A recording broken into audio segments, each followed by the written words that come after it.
positive news.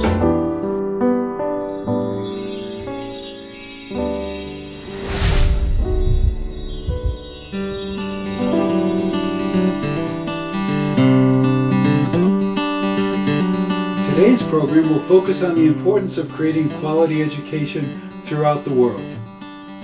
In our first segment, we'll hear the inspiring words of Nobel Prize recipient and UN Ambassador of Peace, Malala, at the 2022 Transforming Education Summit.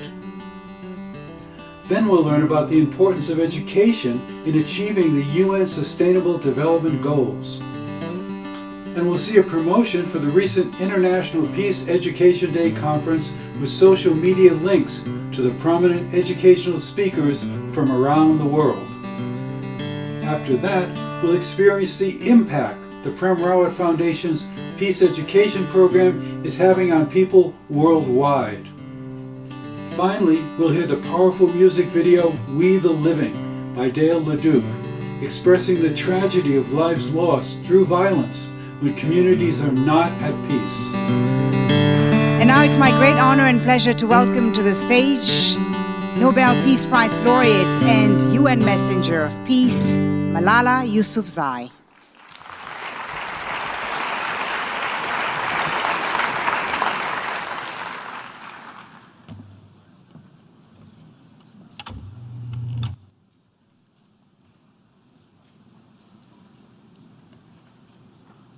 Seven years ago, I stood on this platform, hoping that the voice of a teenage girl who took a bullet in standing up for her education would be heard. On that day, countries, corporates, civil society, all of us committed to work together to see every child in school by 2030. Yet halfway to that target date, we are facing an education emergency. Let's remind you once again what's happening. In Afghanistan, Taliban have banned girls like Sumaya from their education. In Uganda and Pakistan, droughts and floods are ravaging homes like the ones where Vanessa and I grew up. And conflict and violence in countries like Ethiopia, Ukraine, and other countries are keeping girls like Yelizaveta out of the classroom. If you are serious about creating a safe and sustainable future for the children, then be serious about education. You have heard enough about how education transforms lives, strengthens economies, and contributes to a more peaceful world. You know every country, community, and corporation would benefit from every girl having access to safe, quality, and free education.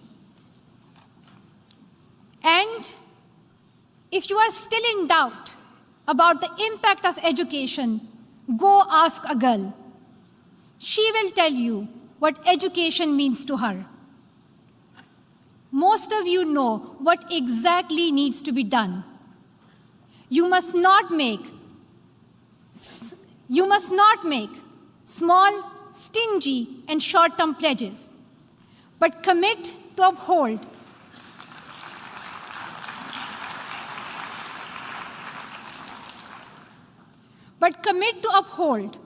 the right to complete education and close the funding gap once and for all. You must use the power you have to take action. Allocate 20% of your budgets to education. High-income countries increase aid, cancel debts, and set fair global tax system so that low-income countries can spend more on girls. Remove gender bias from curricula, improve content, and make schools safe for girls. and work together with those who are the closest to the challenges to transform education. Today, you have heard from Vanessa, Sumaya, and Yelizaveta. They join millions of young people from around the world who have written demands in the Youth Declaration, and they stand ready to lead the way. Soon, you will hear from young leaders, Ulysses and Karimot, on behalf of youth around the world.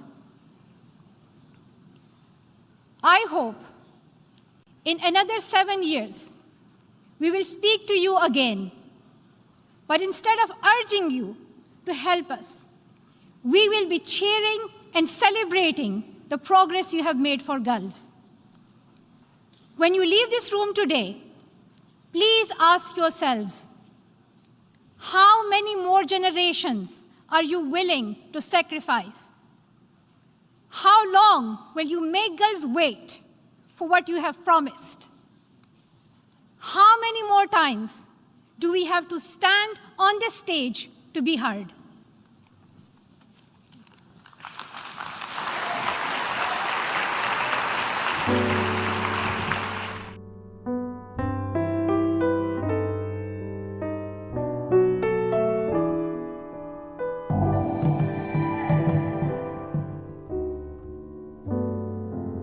Perspective on peace was totally different to what it is after doing the PEP.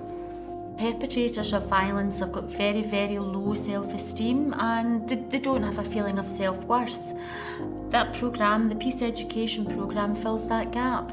Yo creo que el PEP podría ayudar a más pandillas, a más grupos, a más jóvenes, porque el mensaje que tiene es un mensaje intenso que nos hace abrir los ojos. Programas como este pueden ayudar a mucha gente. Por ejemplo, a mí me cambió la expectativa en 3 días.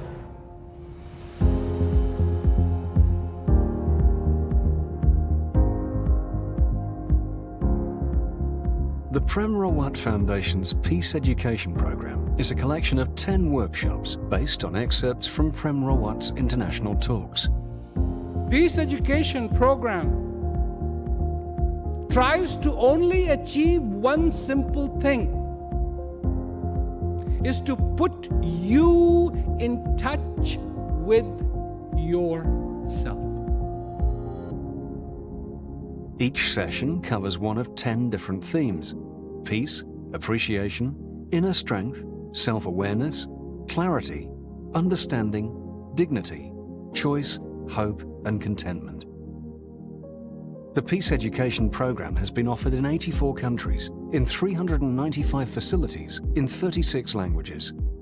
The demographics of Peace Education Programme participants enjoying this programme include people involved in corrections, education, civic and government organisations, adult learning, health and wellness, police and law enforcement, corporations and foundations, seniors, community centres, veterans and more.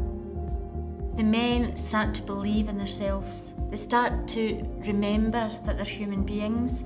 They start to realise that they can change, that they've got that ability to change, and that the tools they need to make that change are actually inside of them, and they've been there the whole time. Estamos trabajando también con los chicos de las expandillas. Me parece que estamos viendo un ejemplo práctico de cómo estos jóvenes pueden desandar o desaprender esa cosa que les tocó aprender, ¿no?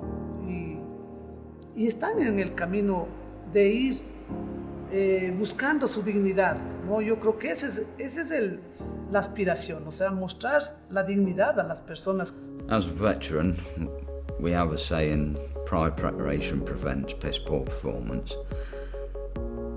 In the army, we're prepared for the worst scenario, and you've got the tools to deal with that worst case scenario. Whereas in civilian street, I thought it would never happen to me, and I thought I could deal with it if it did. I didn't have the tools, and I've now got the tools through the PEP. I think that is the ultimate struggle, is that we want to feel numb. We don't want to feel what's going on up here in our minds. So we use substances and alcoholism to substitute not feeling anymore. Prem Rawat finds a way to explain to us, you don't have to feel what's going on up here, you have to feel what's going on in here. Find inner peace, and then you can feel better. And that's, I think, a big part of the Peace Education Program. Do you not have a thirst in your life to be happy? Do you not have the thirst in your life to experience peace every single day, not just once, but every single day? You can do something about that.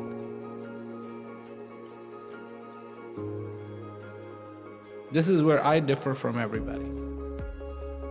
Because everybody tells you, no, you have to do something. I say, no, you have to undo it. Undo.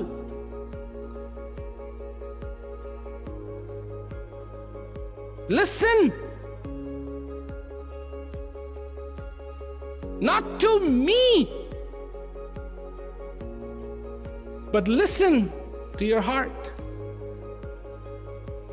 Listen to that thirst that says to you,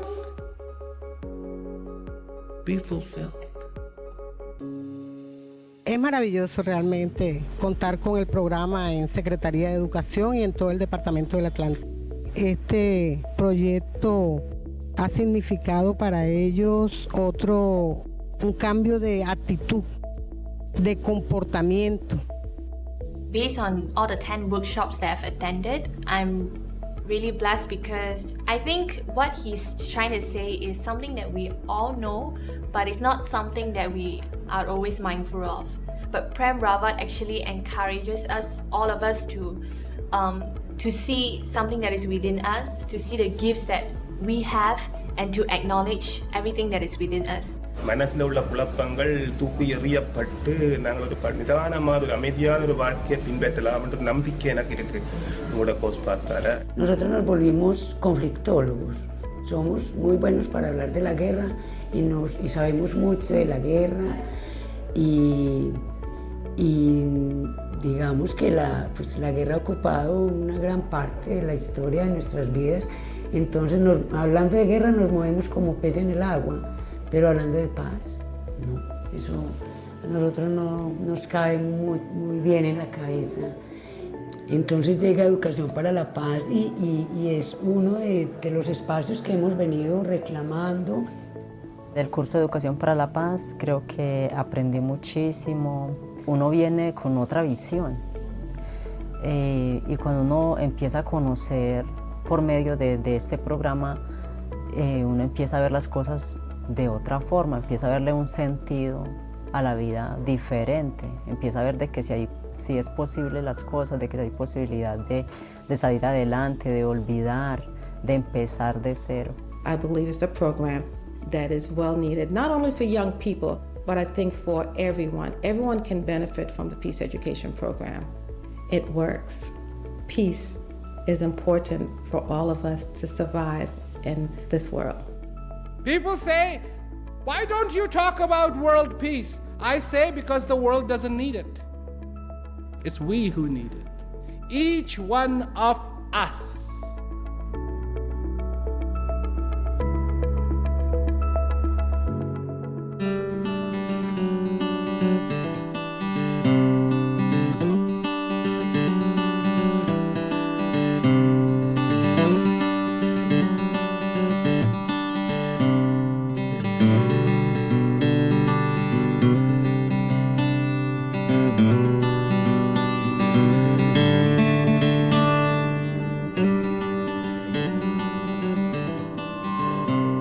The SDGs need to be understood as an integrated whole.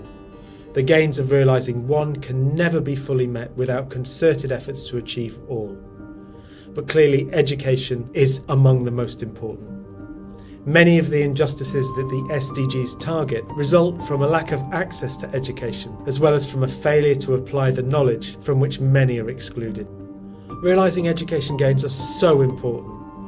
Worldwide, 262 million children did not attend school in 2017, a situation likely to have worsened in the face of the COVID-19 crisis.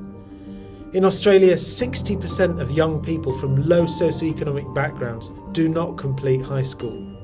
and rural and remote Australians make up 36% of the total population, but account for only 17% of tertiary students. Many face barriers to quality education. Allowing those barriers to endure robs people of the ability to get out of poverty and realise their dreams. And it stops them from making the contributions to life on this planet from which we all benefit. Hello, my name is Rawdon Wilkinson. I'm the Pro Vice-Chancellor for Education and the Student Experience at UNSW and Professor of International Political Economy. But I'm also a passionate advocate for global public policy initiatives designed to tackle enduring inequalities and injustices, and I'm a proud champion of the Sustainable Development Goals. The goal of Sustainable Development 4 deals specifically with quality education. It's designed to secure inclusive, quality education for everybody. This is more than learning the alphabet or times tables. It is a goal that envisions the lifelong pursuit of learning and the application of understanding in all areas of society.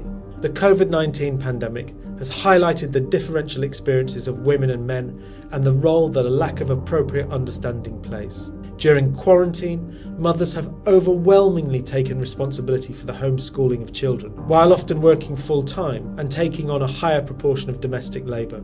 Women are also more likely to be essential workers or to have lost their jobs. Shocking as it may be to hear, throughout the world, forms of modern slavery endure. These forms of slavery include indentured servitude, child marriage, forced labour and sexual exploitation.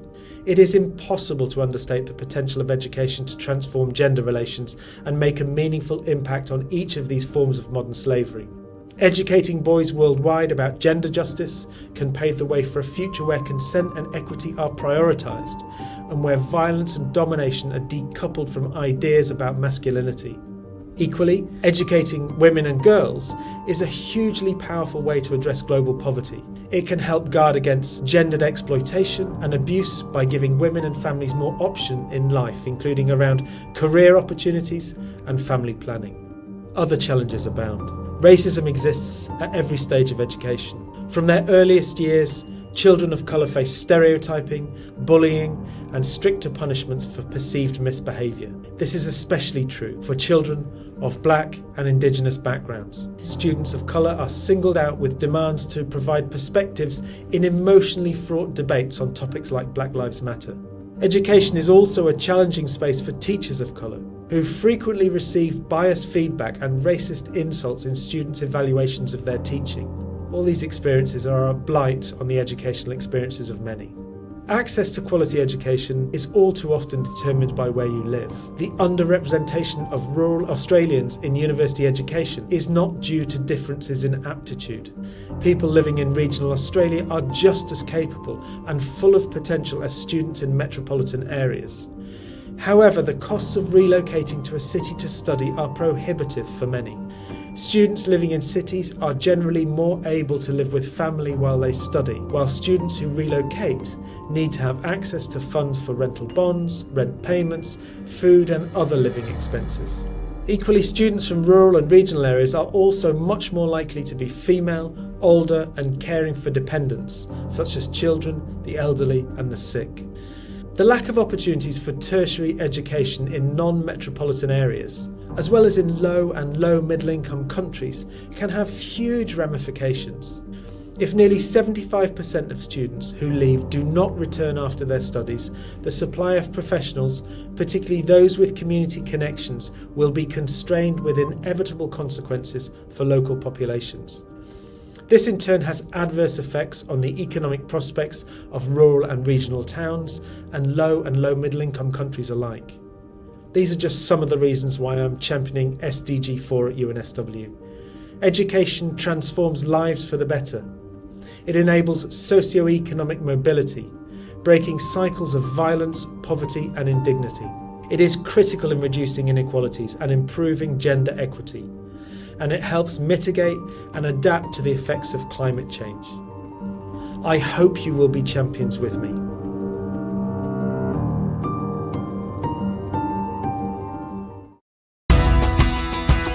One world, one love. My name is Michael Nuri, and I am truly honored to serve as your host and to welcome you to the annual Peace Education Day Conference.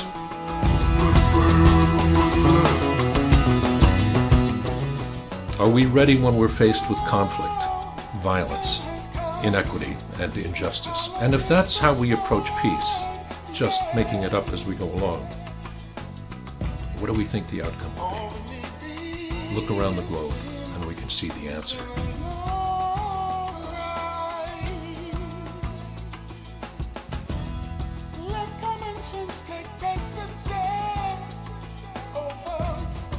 Today we'll hear from some of the planet's leading peace educators. They are joining us from all over the globe. Africa, Asia, America, Australia, and Europe. Together we'll be answering the question, why peace education? We must prepare ourselves and our children with the education, the skills, and the know-how to practice peace in every corner of the world.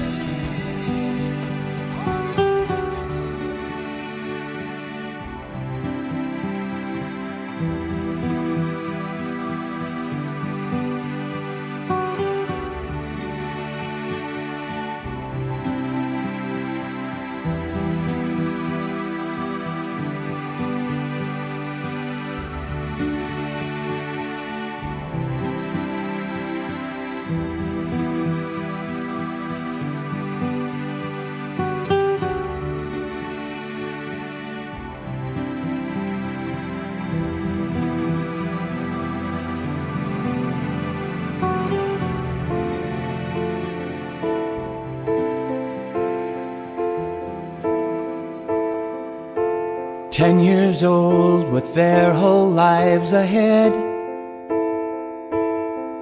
First kiss, first prom, and driver's ed. Winter storms and college dorms and books unread.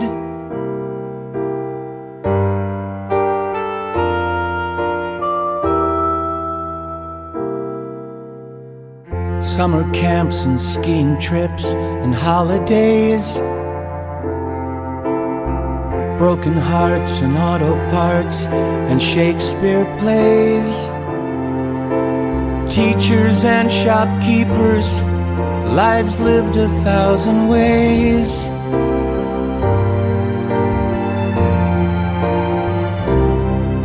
And we, the living, need to make our voices heard. We, the living, in our actions and our words. We, the living, in spite of all the evil done and said. We, the living, we owe it to the dead. Favorite bands and full-length posters on bedroom doors. Shopping malls and credit cards and grocery stores. The quiet boy that almost everyone ignores.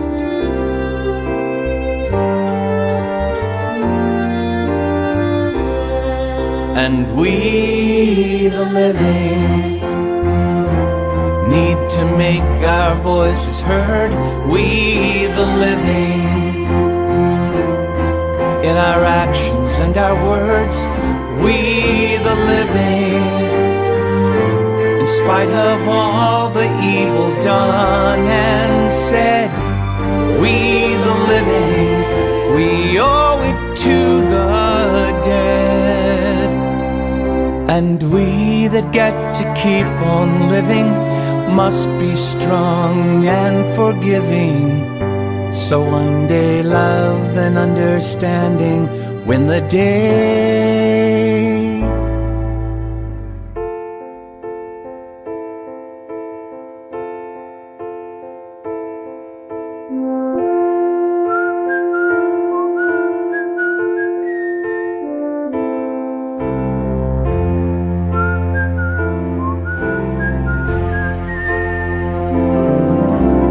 Broken hearts and auto parts in Shakespeare plays.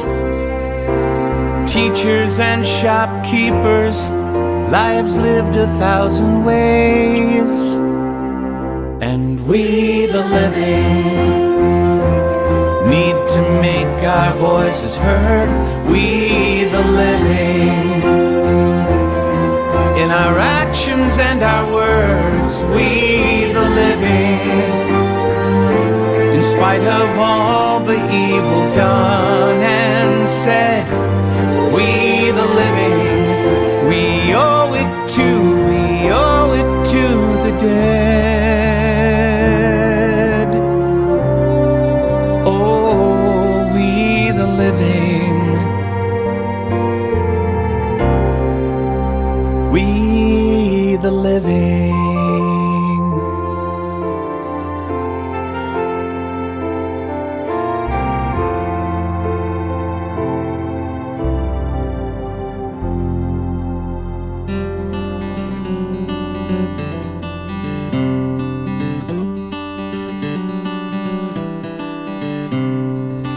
Thank you for watching Positive Spin.